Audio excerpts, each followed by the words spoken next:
when both of you were younger and had much less capital for investing, how many hours per week on average did you spend with reading about companies? Well, when we were younger, we spent,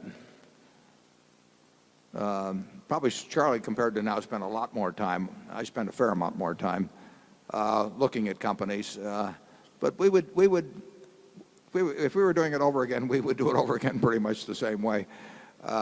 We would look at everything in sight that we thought we could understand. And the world hasn't changed in that respect. There may be some more people doing it, but there are a lot more companies to look at now.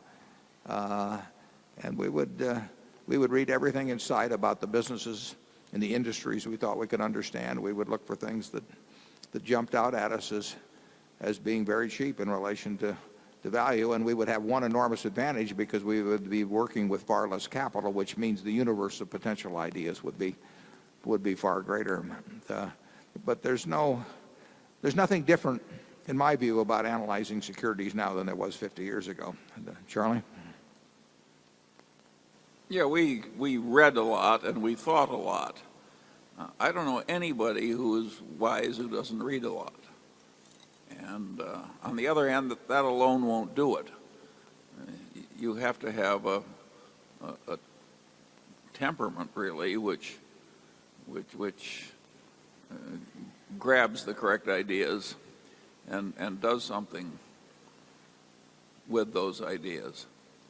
And I think most people who read a lot don't have the necessary temperament, and they grab the ideas or they're simply confused by the mass of material. And of course that won't work. It's not a business that requires extraordinary intellect. It does require extraordinary discipline, and